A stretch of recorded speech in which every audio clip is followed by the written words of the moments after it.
In 2006, in Arizona, a teenage cyclist got pinned under a Chevy Camaro.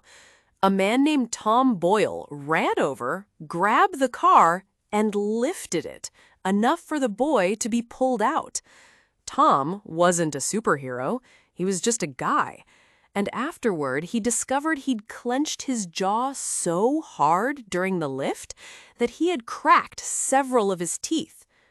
This is hysterical strength, the idea that in a life or death moment, an ordinary person can suddenly do something impossible, like lift a car. You've heard the stories. A mother lifts a vehicle off her trapped child. It sounds like a comic book. So, is it real? Or just a legend that grows with every retelling? The answer is, it's real. But not the way the movies show it. So let's separate the myth from the muscle. First, the myth version. In the legend, a panicked person becomes the Hulk. They grip a 2-ton car, hoist the whole thing clean over their head, and gently set it down. That part is nonsense. A car weighs well over 1,000 kilograms. Nobody is deadlifting that, adrenaline or not. Here's what actually happens in the real cases. People don't lift the whole car, they lift one corner, the part pinning the victim, just a few centimeters, just long enough for someone to drag the person free. And that is genuinely possible, thanks to a bit of leverage, plus a hidden reserve of strength your body normally keeps locked away. And that locked reserve is the fascinating part. Because here's the thing most people don't know. You are not actually using all of your muscle, not even close. Your nervous system runs a kind of built-in safety governor. Deep in your tendons sit tiny sensors that constantly whisper, "Careful, pull any harder and you'll tear something or snap a bone." So your brain holds you back. On a normal day, you only get to access a fraction of your true maximum. It's like a car with a speed limiter bolted on. Now, drop yourself into a life or death emergency. Your brain floods your blood with adrenaline, your heart pounds, blood rushes to your muscles, your pupils widen, and pain basically gets switched off. And most importantly, that internal safety governor gets turned way, way down. For a few seconds, your body says, "Forget the rules, we might die here, use everything." So you tap into strength that is normally forbidden.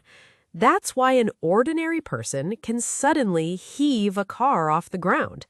The muscle was always there. The brake just came off. But, and this is the part the legend leaves out, there is a price. Tom Boyle cracked his teeth. Other people have torn muscles, ripped tendons, or hurt their backs badly without even feeling it until hours later because the adrenaline was hiding the pain. That safety governor exists for a reason. Override it, and your body will sometimes write a check it can't cash. There's also a reason we can't just bottle this and study it properly. You can't ethically recreate a lift the car or your child dies moment in a lab. So almost everything we know comes from real emergencies, pieced together afterward. That's why scientists stay careful here.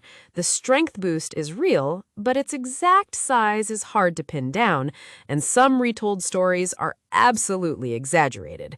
The honest version sits right in the middle. Not a myth, not a superpower, a genuine, temporary, slightly dangerous unlocking of strength you already had.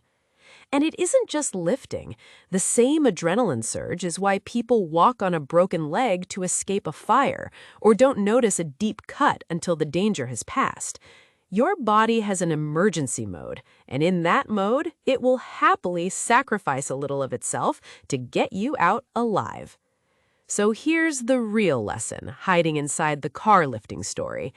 Your everyday limits aren't the edge of what your body can do, they're the edge of what your brain will let you do safely. Most of the time, that brake is protecting you, and you should be grateful for it. The Hulk strength is real. It's just locked behind a door marked "Brake Only in Emergency."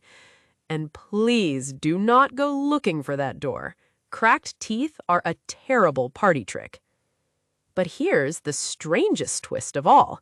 If fear and adrenaline can unlock superhuman strength, what about the rare people whose brains barely feel fear at all?